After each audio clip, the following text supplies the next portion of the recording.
우리 다 같이 주님의 말씀을 높이 드시고, 주의 말씀은 내 발의 등이요 내 길의 빛이니이다. 아멘. 오늘 우리에게 주시는 하나님의 말씀은 고린도전서 13장 11절에서 13절까지의 말씀입니다. 신약성경 279쪽입니다.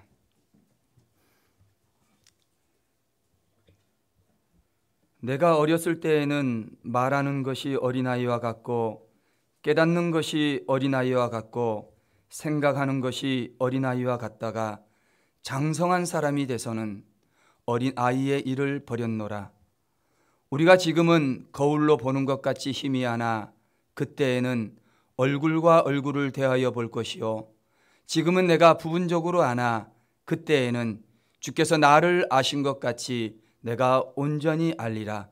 그런즉 믿음, 소망, 사랑 이 세 가지는 항상 있을 것인데 그 중에 제일은 사랑이라. 아멘. 예수님은 부활하신 이후에 두려움에 떨고 있는 여인들을 찾아가 주셔서 카이로라고 말씀하셨습니다. 카이로라고 하는 이 말은 우리나라의 인사말 안녕하십니까 하는 말입니다. 여러분, 우리나라의 인사말 안녕하십니까 하는 것은 어떤 의미가 담겨 있습니까?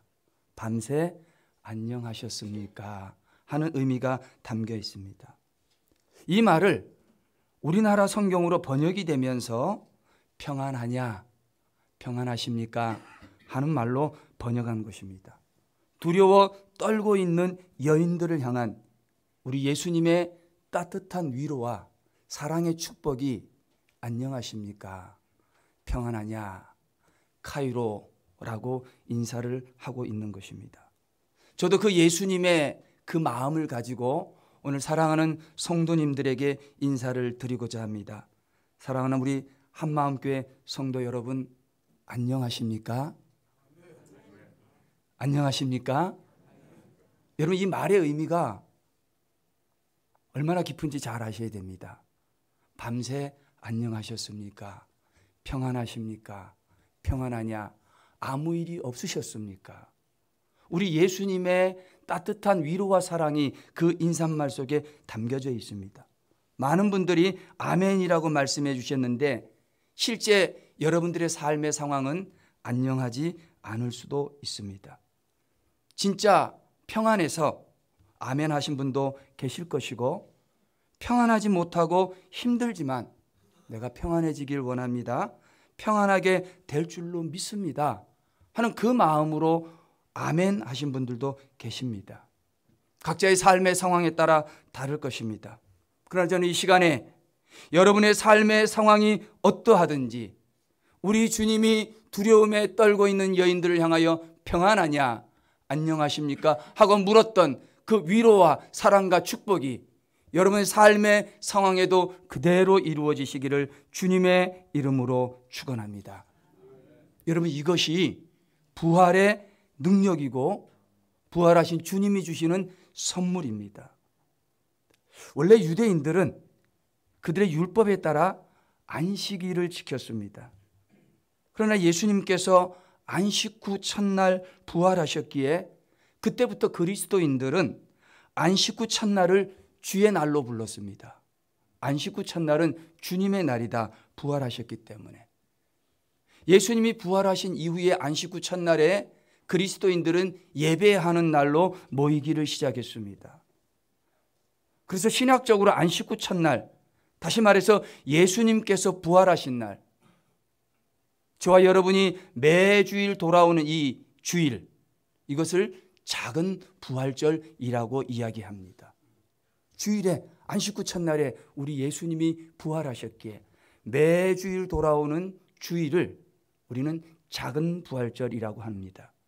부활절은 1년에 딱 한 번이지만 작은 부활절은 매주 우리에게 다가오고 있는 것입니다. 여러분, 왜 주일을 작은 부활절이라고 말씀하겠습니까? 예수 그리스도의 부활이 그리스도인들에게는 얼마나 중요한 사건인가.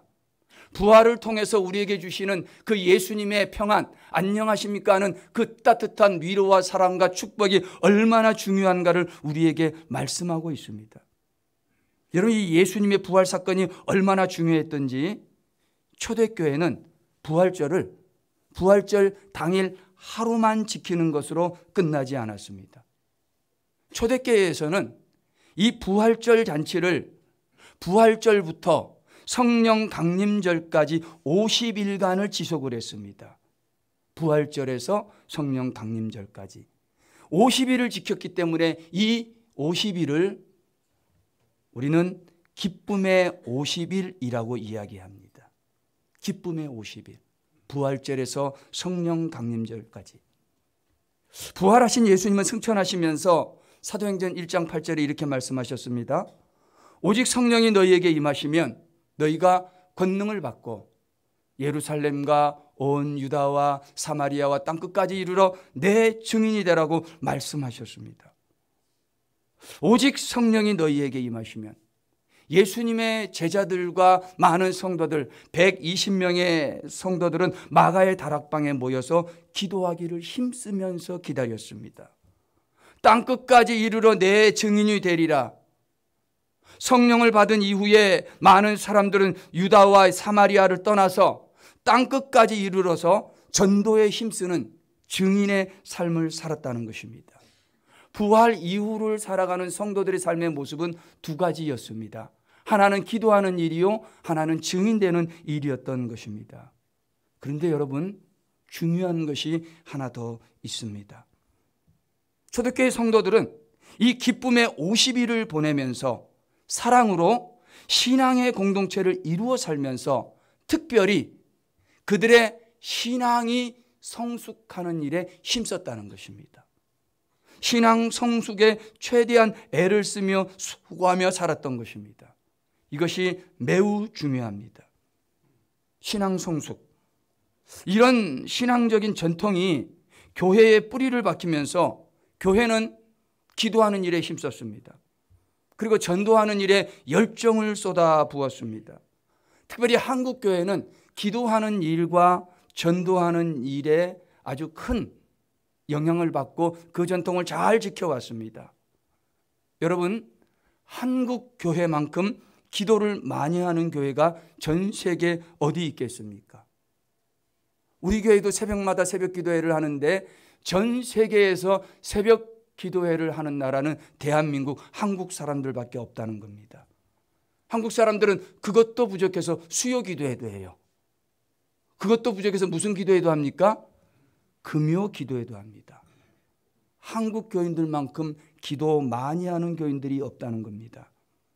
여러분, 전도는 어떤지 아십니까? 전 세계에서 가장 열심히 전도하는 나라 중에 하나가 바로 우리나라입니다.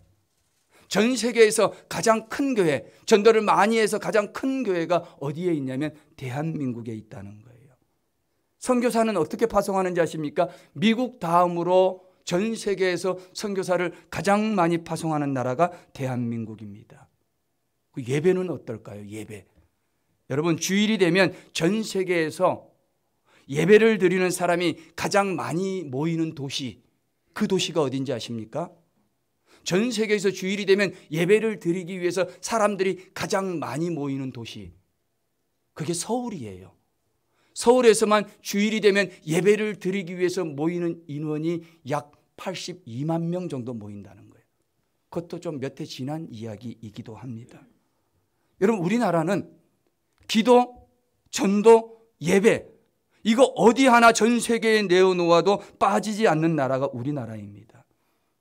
그런데 여러분, 이 부활절 이후에 교회의 초대교회 전통을 잘 이어받았는데 한국 교회에 하나 부족한 게 있습니다.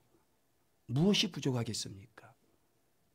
그것은 성숙, 신앙 성숙에 관한 것입니다. 여러분, 그렇게 많이 기도하고 전도하고 예배하는데 한국 교회의 성도들의 성숙도 그것은 어느 정도이겠습니까? 여러분, 신앙 얼마나 성숙하셨습니까? 최근에 방영된 나는 신이다 라는 방송을 보신 분들이 굉장히 많은 것으로 알고 있습니다. 저에게도 보고 와서 목사님 이게 어떻게 된 겁니까? 묻는 분들도 있었습니다. 여러분 거기에 나오는 교회는요 전부 다 이단입니다. 교회가 아닙니다. 이단입니다. 그런데 세상 사람들은 그거를 무엇라고 생각하냐면 교회라고 생각합니다. 그 사람들을 예수 믿는 사람들이라고 생각한다는 것입니다. 그래서인지 교회와 기독교에 대한 시선이 곱지 않습니다. 여러분 신천지가 있지 않습니까? JMS 같은 이단이 있습니다. 그런 이단들 때문에 지금 교회가 욕을 얻어먹고 있다는 거예요. 사실 교회는 오른손이 하는 일을 왼손이 모르게 하라. 그 말씀 그대로 숨어서 봉사를 많이 합니다.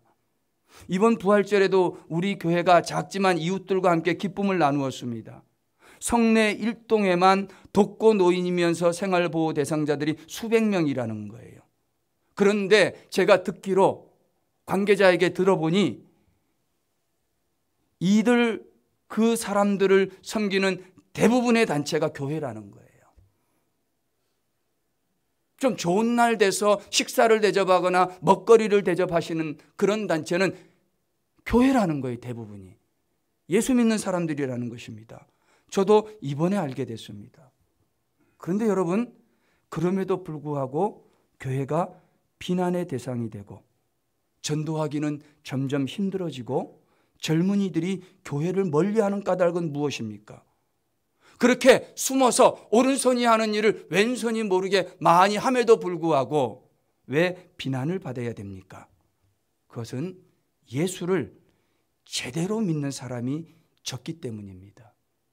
여러분 교회가 문제가 아니라 사람이 문제였던 것입니다.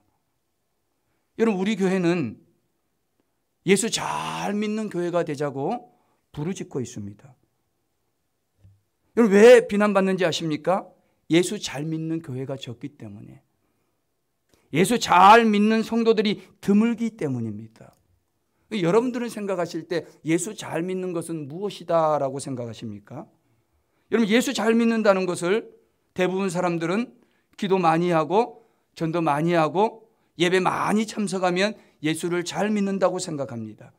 그래서 심지어는 사람이 많이 모이는 그런 큰 교회는 좋은 교회, 그런 교회는 예수 잘 믿는 교회로 착각합니다. 그런데 여러분 그게 틀린 것은 아닙니다. 맞는 말입니다. 예수를 잘 믿기 위해서 가장 기본적인 것이 기도해야 합니다. 예수 잘 믿기 위해서 기본적인 것이 전도해야 됩니다. 예배를 잘 드려야 되고 봉사도 해야 합니다. 당연한 것입니다. 기본입니다. 그러나 예수를 잘 믿는 것은 그것이 전부다는 아닙니다. 여러분 우리가 예수를 믿는다고 하는 것은 그것은 예수님을 닮아가는 것입니다. 신앙 성숙은 다른 것이 아닙니다. 신앙 성숙은 날마다 조금씩 예수님을 닮아가는 것, 그게 신앙 성숙인 거예요. 기도하고 예배하고 전도하고 봉사하는 것은 기본이요. 우리가 예수 믿어서 내 신앙이 성숙하려면 날마다 조금씩 예수를 더 닮아가야 하는 것입니다. 저나 여러분들이나 조금씩 예수를 닮아가지 않습니까? 그런데 예수를 아무리 잘 믿고 예수를 아무리 열심히 믿어도 우리가 예수가 될 수는 없습니다. 여러분 불교에서는 부처를 잘 믿는 사람은 부처가 된다고 말을 합니다. 그것을 뭐라 그러냐면 성불이라고 합니다. 그래서 불교에 절에 다니는 분들의 가장 큰 인사 중에 하나가 서로 합장을 하면서 성불하십시오. 부처가 되라는 겁니다. 그러나 여러분 예수를 믿는 우리들은 예수를 닮아갈 수는 있지만 예수가 될 수는 없는 것이 사실입니다. 우리가 아무리 예수를 잘 믿어도 예수가 될 수는 없습니다. 저도 사람이고 여러분들도 사람입니다. 사람이 어찌 신이 될 수 있겠습니까? 때문에 여러분 우리가 예수 잘 믿는 거 있지 않습니까? 우리가 예수를 잘 믿는 사람이 된다고 하는 것은 그것은 예수 닮은 사람이 되는 것입니다. 그래서 예수 닮아서 그 예수 닮은 사람, 그 사람이 예수 냄새를 풍기는 거예요. 세상 냄새나 사람 냄새 풍기는 게 아니라 예수 냄새가 나는 사람, 그 사람이 예수 닮은 사람이에요.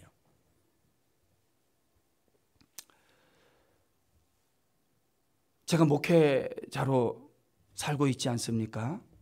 목회자로 목회를 하며 살다가 보니까 교회 안이고 박히고 교회 안팎에서 여러 사람들을 만나게 되는데 그 사람들 중에서 믿음 좋다고 하는 사람들을 많이 만나고 보게 됩니다. 그분들을 만나고 보면서 여러 가지 대화를 하면 그분들의 봉사가 참 대단해요. 그분이 기도도 참 잘하고 기도 많이 하기도 합니다. 말하는 거 보면요, 청산유수입니다. 신령하는 거요, 목사인 제가 부끄러울 정도로 신령합니다. 잘합니다. 신령합니다. 청산유수입니다. 그런데 그렇게 믿음 좋다고 하는 사람들 좀 겪어보니까 예수 냄새가 안 나요. 예수 냄새가 안 나는 겁니다. 예수 냄새는커녕 세상 냄새, 사람 냄새만 풀풀 나는 거예요. 왜 그런지 아십니까? 성숙하지 못한 거예요. 말씀을 준비하면서 나 자신을 돌이켜봤습니다. 그럼 유목사야, 너는 어떠냐? 너는 예수 냄새만 나고 사람 냄새 안 나냐? 아니요. 저도 예수 냄새보다는 사람 냄새 날 때가 더 많습니다. 그러나 여러분, 우리가 가져야 될 지향점이 무엇인지 아십니까? 그것은 날마다 조금씩 예수님을 더 닮아가는 거예요. 그리고 어제보다 오늘 예수 냄새가 조금 더 나야 되는 것입니다. 여러분, 부활절 이후 성령 강림절까지 50일입니다. 이것을 초대교회 교인들은 기쁨의 50일이라고 말하였고, 그때 힘쓴 것이 기도요, 전도요, 신앙 성숙이었다는 거예요. 성숙입니다. 신앙 성숙. 이 신앙 성숙을 통해서 예수님을 닮아가고, 그래서 예수 냄새 나는 사람이 되는 겁니다.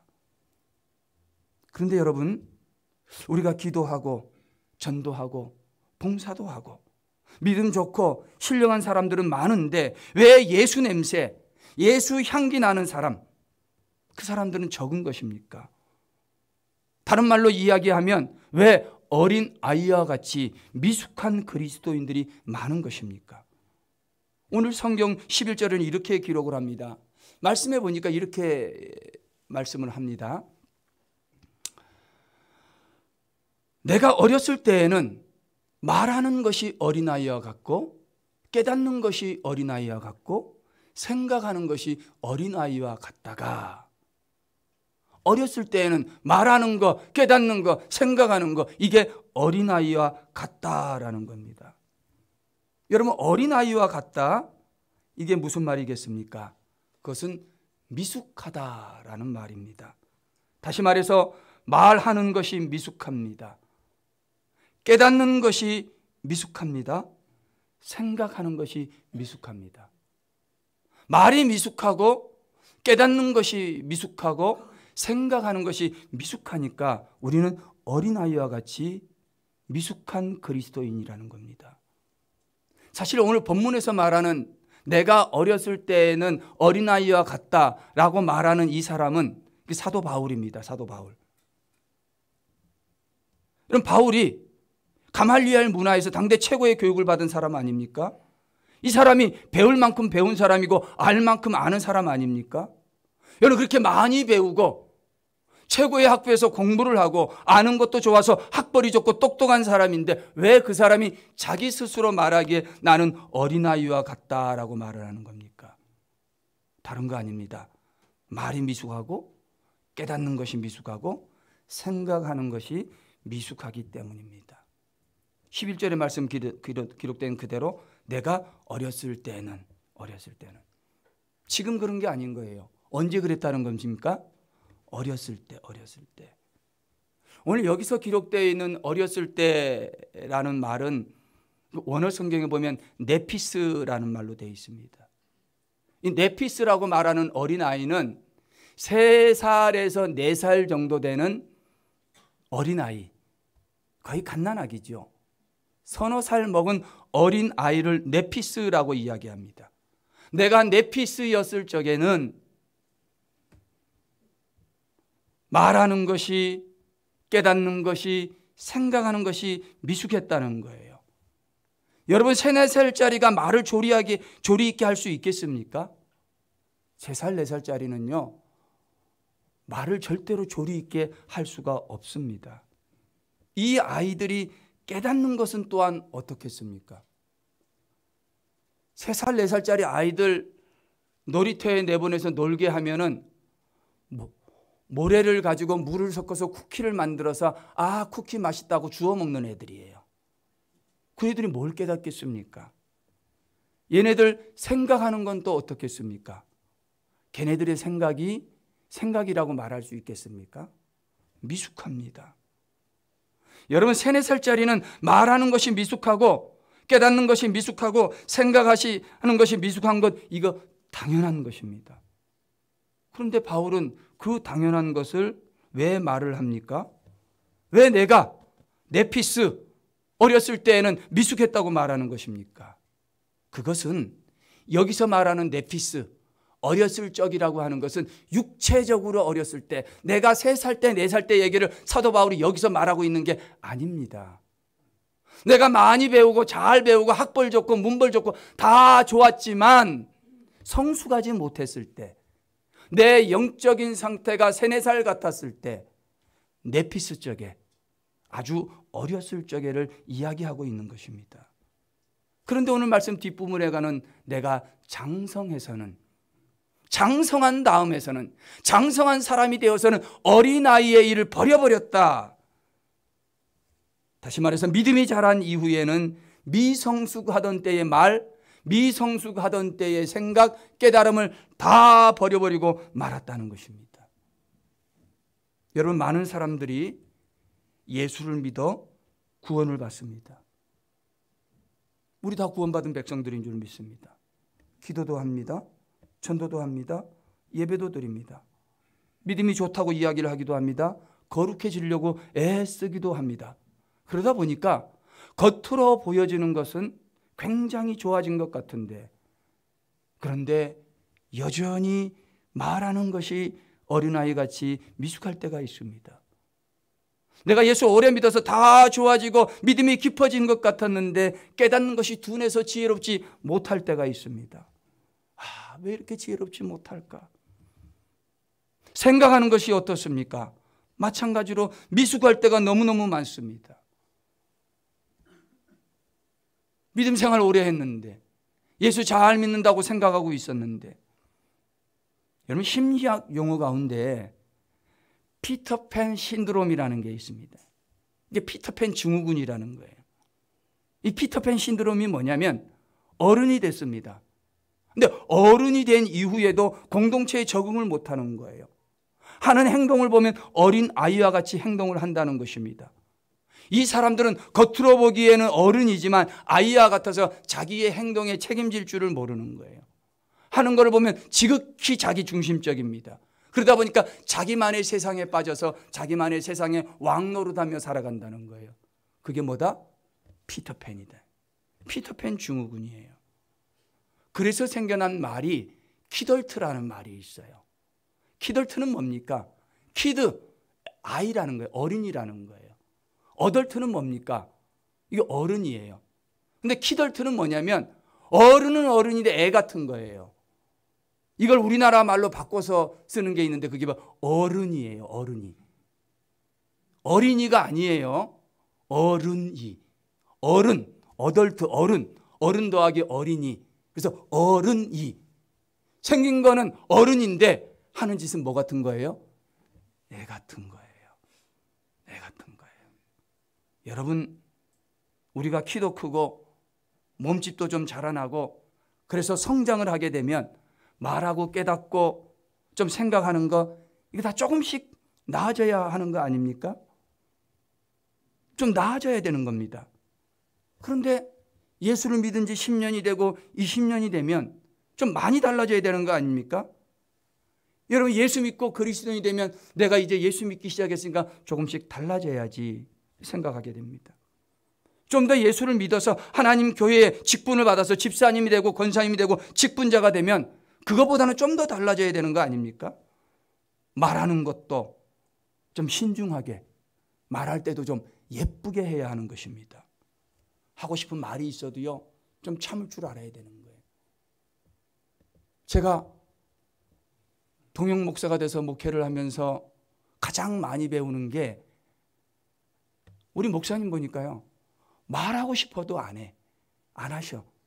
이때쯤이면 유 목사한테 한마디 하실 것 같은데 한 번도 말씀 안 하셔. 여러분, 말하고 싶을 때 말하지 않는 거 그거 쉬운지 아십니까? 절대로 쉬운 거 아닙니다. 그런데 예수 믿고 내가 직분을 받고 연조가 많아지면 좀 말하는 것도 신중하게, 예쁘게, 하고 싶은 것도 좀 참으면서, 내가 이제까지 남 탓하고 남 원망했다면 이제는 좀 원망하고 탓하기보다는 칭찬을 좀 할 줄 알아야 돼. 야, 저 사람 참 젊은 사람이 대단해, 대단해. 어르신들은, 젊은 사람들은, 야, 저 어르신 연세가 저 정도인데 저렇게 봉사하는 거 너무너무 대단해. 여러분, 예수 믿어서 우리의 신앙이 좀 달라진다는 것은 뭐냐면, 말하는 게 어리다가 장성한 이후에는 어린아이의 일을 버리는 거예요. 말도 좀 참고, 남 탓하고 원망하는 것도 좀 중단하고, 오히려 칭찬하고, 예수 믿지 않을 때와 어제의 나와 오늘의 내가 좀 달라져야 되는 것입니다. 교회 일 하다가 툭 하면 삐지고 툭 하면 토라지고, 여러분, 무슨 일을 해도 하나님의 몸된 교회 일은 내 방식대로 해야 되고, 내가 항상 중심이 되어져야 되고, 여러분, 이런 거 우리가 좀 그만둬야 되지 않겠습니까? 우리가 예수 믿어서 예수님을 닮아가고, 그래서 좀 더 성숙해서 어제의 나보다 오늘의 내가 조금 더 나아졌다고 한다면, 여러분, 이거 좀 버려야 되지 않겠습니까? 근데요, 현실을 보면 그렇지가 않아요. 그리스도인들이 기도도 잘하고 전도도 잘하고 봉사도 잘하고 믿음도 좋고 다 좋은데 여전히 말할 때 미숙합니다. 말로 남에게 상처 줄 때가 많습니다. 깨닫는 게 미숙하고 지혜롭지 못합니다. 생각하는 거 정말 어떻게 저렇게 짧게 생각할까? 여전히 우리들은 영적인 피터팬, 영적 어른이들, 미성숙한 우리들이 우리 안에는 너무 많다는 것입니다. 여러분, 우리는 왜, 무엇 때문에 여전히 어린아이 같은 것입니까? 왜 장성한 이후에도 어린아이의 일을 버리지를 못하는 것입니까? 왜 나는 이만큼 믿음 생활 할 만큼 하고 하나님 교회의 중직자가 되어져 가는데 왜 우리는 여전히 영적인 피터팬이요, 영적 어른이 로 살아가고 있는 것입니까? 왜 이런 현상이 일어납니까? 왜 나에게서는 예수 냄새는 안 나고 사람 냄새만 나는 것입니까? 그것은 우리가 예수님을 제대로 만나지 못했기 때문입니다. 아직도 우리가 예수님의 보혈로 온전하게 거듭나지 못했기 때문입니다. 여러분, 오늘 말씀 12절을 한번 보십시오. 12절 말씀에 보면, 우리가 지금은 거울을 보는 것 같이 희미하나 그때에는 얼굴과 얼굴을 대하여 볼 것이요, 지금은 내가 부분적으로 아나 그때에는 주께서 나를 아신 것 같이 온전하게 알리라 이야기합니다. 여러분, 지금 거울을 본다고 했는데 거울로 본다고 하는 것이 무엇이겠습니까? 여러분, 거울로 보는 것은 얼굴과 얼굴을 마주 대하고 보는 것이 아닙니다.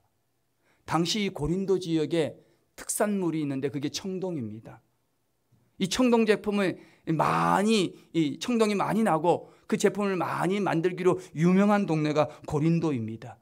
그러다 보니까 다른 동네는 없는데 이 고린도에 가면은 다른 데 없는 특산품이 하나 있는데 그게 바로 청동 거울이에요. 청동을 얇게 펴서 아주 광을 내서 그것을 거울로 사용하고 있었던 것입니다. 그런데 역시 청동은 청동인지라 아무리 광을 내도 청동 거울을 통해서 보는 것은 희미한 거예요. 아무리 면을 펴서 아주 평평하게 만들다 할지라도 울퉁불퉁한 면이 있어서 그 청동 거울을 통해서 물건을 보게 되면 왜곡되게 보이는 거예요. 청동 거울을 얼마나 크게 만들 수 있겠습니까? 작은 손거울로 만들다 보니까 전체적으로 보지 못하고 부분적으로 보게 되는 겁니다. 여러분처럼은 청동 거울로 희미하게 보기 때문에 제대로 보지를 못하는 거예요. 작은 청동 거울로 부분을 보기 때문에 전체를 온전하게 보는 것이 아닙니다. 여러분, 우리가 그때는 지금은 이렇게 이야기합니다. 그때는, 그러나 지금은. 근데 그때 예수님을 볼 때 청동 거울을 통해서 보면서 제대로 보지 못하니까 희미하게 보는 거예요. 여러분, 예수님을 희미하게 보는 그 사람, 예수님을 희미하게 만난 그 사람이 예수님 만난 사람이라고 할 수 있습니까? 예수님을 알기는 압니다. 근데 청동 거울, 작은 거울을 통해서 예수님을 보듯 전체 예수님을 보지 못하고 작은 부분, 내가 본 것만으로 예수님을 보다 보니까 부분적으로 예수님을 아는데, 그렇게 부분적으로 아는 예수님을 온전히 예수님을 안다, 온전히 예수님을 만났다고 말할 수 있겠습니까? 여러분, 부분적으로 희미하게 아는 것, 희미한 것은 예수님을 온전하게 만난 것이 아닙니다. 오늘 성경은 예수님을 진정으로 만나려면 얼굴과 얼굴을 마주대하고 보아야 한다는 거예요. 얼굴과 얼굴을 마주대하고 보아야 된다는 거예요. 지금은 우리가 미숙할 때에는 거울로 보는 것 같이 희미하지만 그때에는 성숙한 이후에는 얼굴과 얼굴을 대하여 볼 것이요, 얼굴과 얼굴을 대하고 마주대하고 페이스 투 페이스, 얼굴과 얼굴을 아주 가까이 대고 봐야 하는 거예요.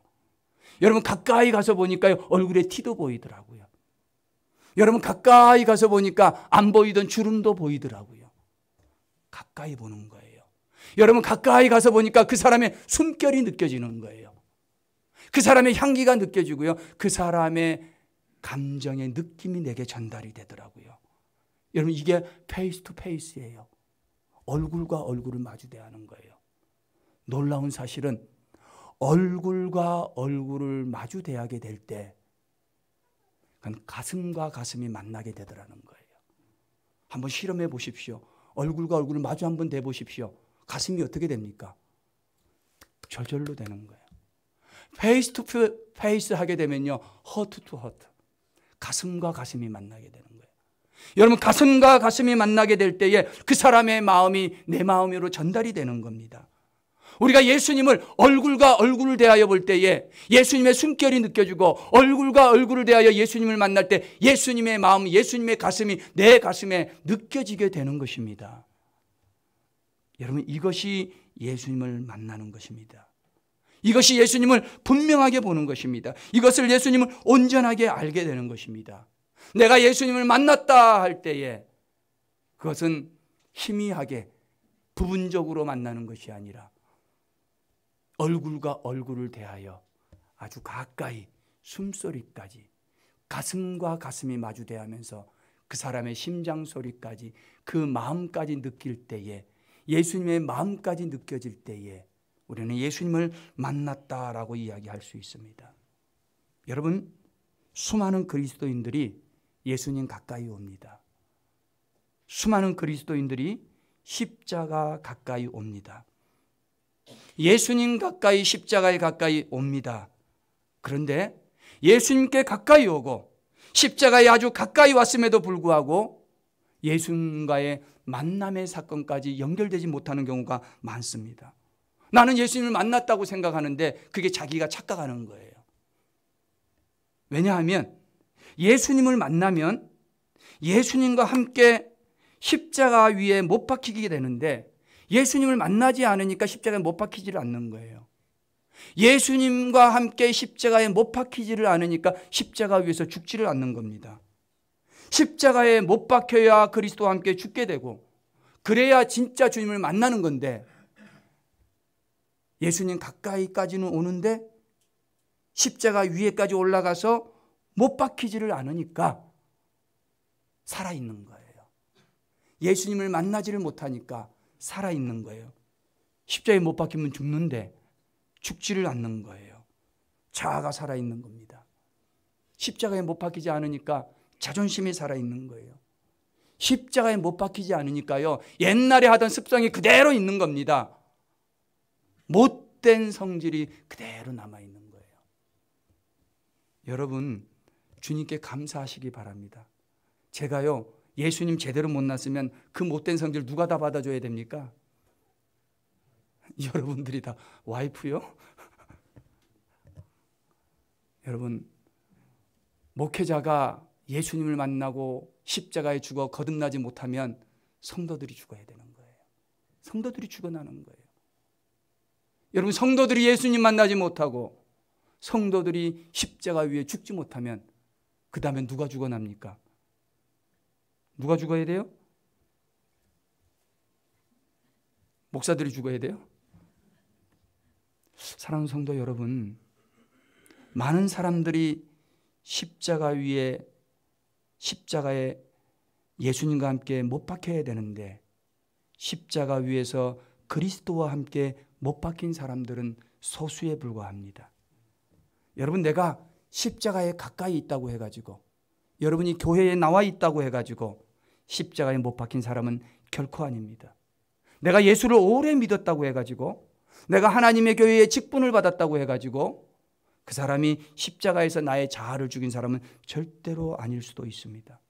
여러분, 십자가에 못 박히지 않으면 죽지 않은 것이요, 십자가에 못 박히지 않은데 어떻게 십자가의 피로 그를 적실 수 있고 그가 십자가의 피로 거듭날 수가 있겠습니까?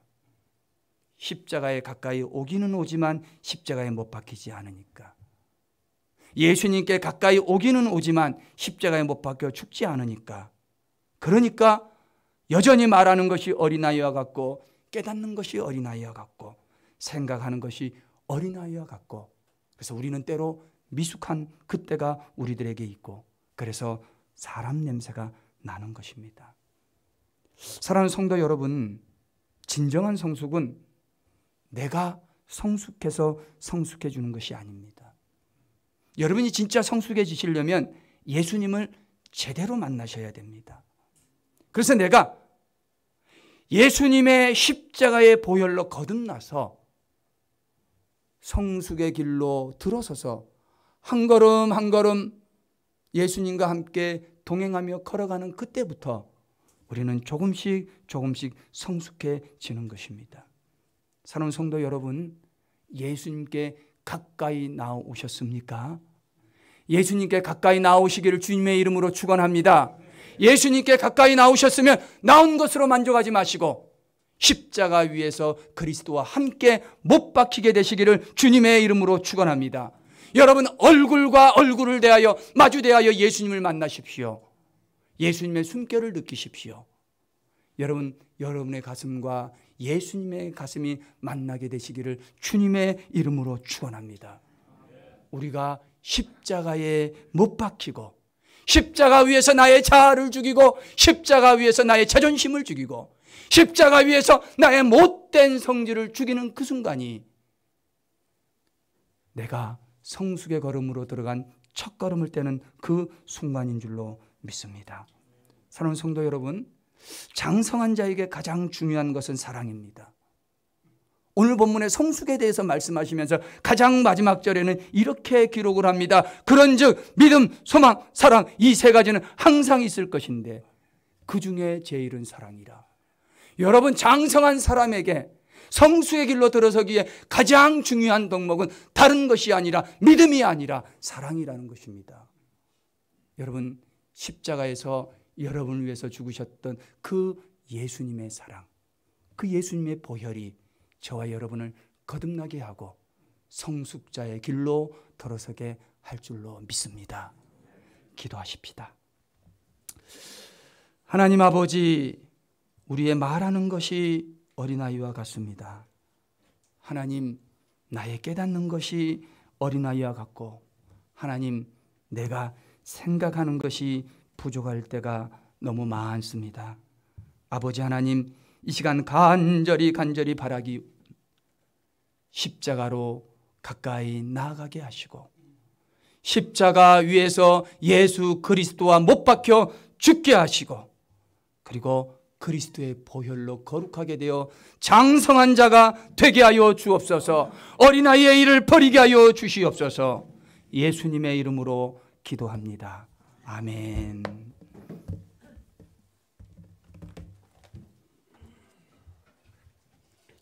찬송가 215장 부르시면서 1절과 3절 부르시면서 봉헌하겠습니다.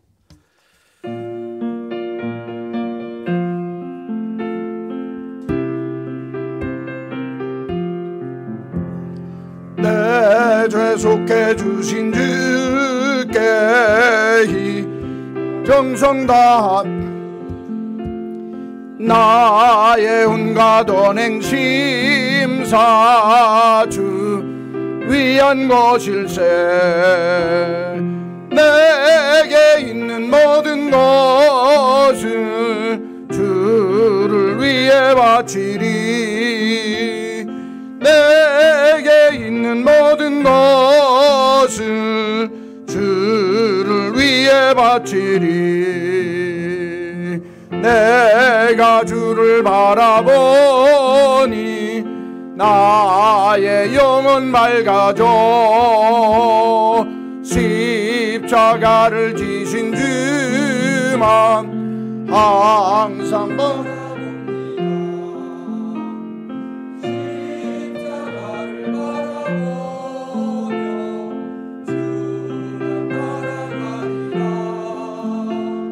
십자가 바라보며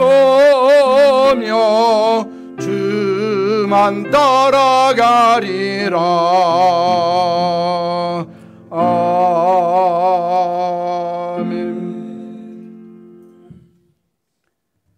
주님 믿는다 하면서, 주님 따라간다 하면서 오늘도 우리들의 믿음과 삶의 모습 속에 어린아이와 같이 생각하는 것이, 깨닫는 것이, 말하는 것이 미숙한 저희들임을 주 앞에 고백합니다. 우리의 연약함을 아시는 주님, 오늘도 이 귀한 주일 아침에 주의 전을 찾은 믿음의 식구들마다 성령으로 인도하셔서 하나님 기뻐하는 장성한 사람 되어지는 축복의 길 바로 걷는 저희들 되게 하여 주옵소서. 아무리 대한민국 교회 많은 성도가 있어도 미숙한 성도가 아니요 예수님 닮는 바른 장성한 성도가 되어 주의 보혈로 예수 십자가에 못 박히고 이제는 내가 산 것 아니요 내 안에 그리스도가 산다고 고백하며 살 수 있는 참된 사랑의 성도들이 되게 하여 주옵소서. 우리의 마음도 그리스도의 마음을 품게 하시고 우리의 생각도 그리스도의 생각을 품게 하시며 우리의 삶의 깨달음도 말도 주님을 닮고 주님을 품고 사는 성숙한 그리스도인들이 되게 하여 주옵소서. 이 아침에 주의 전에 찾아 나와 주의 말씀으로 정나나하게 하나님의 말씀의 거울에 비추어 우리들을 보고 또 절망했지만은 하나님께서 우리에게 성령님을 통하여 새 소망을 주셔서 주께로 한 걸음 더 가까이 닮아가는 장성한 그리스도인들이 되게 하여 주옵소서. 오늘도 주님 전에 나오며 작은 부활절에 기뻐하는 마음으로, 자원하는 마음으로, 정성된 마음으로 주님 앞에 정직한 11조를 찾아서 드리는 감사의 예물을 정성 다하는 주일 헌금을 드린 믿음의 식구들마다 삶의 자리에 하나님의 은혜가 있게 하여 주옵소서. 하나님의 능력의 역사가 나타나게 하여 주옵소서. 그래서 우리 주님의 살아계심과 우리 주님의 부활의 능력과 권세의 큰 역사하심이 우리의 환경, 우리의 상황, 우리의 가정, 우리의 직장, 우리의 일터 위에 우리가 살아가는 개인적인 삶의 자리마다 삶의 자리에 이 역사가 나타나게 하여 주옵소서. 그래서 하나님의 위대하심이 하나님의 능력이, 하나님의 살아계심이 우리들을 통하여 우리의 삶의 현장 속에 불같이 보여지게 하여 주옵소서. 오늘도 주의 말씀으로 장성한 사람이 되고자 하는 믿음의 식구들마다 성령이여 찾아오셔서 저들의 마음을 녹이시고 저들에게 능력 주시며 저들에게 사랑의 은사를 더하셔서 사랑으로 성숙해지는 복된 그리스도인들 되게 하여 주옵소서. 예수님의 이름으로 기도하옵나이다. 아멘. 우리 구주 예수 그리스도의 크신 은혜와 하나님 아버지의 놀라우신 그 크신 사랑하심과 성령님의 감동, 감화, 역사, 교통하심이 예수님 제대로 만나고 예수의 보혈로 거듭나서 예수 십자가의 나를 죽이고 그 십자가의 부활로 다시 살아나 장성한 그리스도인 되기를 소원하는 한마음 믿음의 식구들 머리 위에 이제로 영원히 있을지어다. 아멘.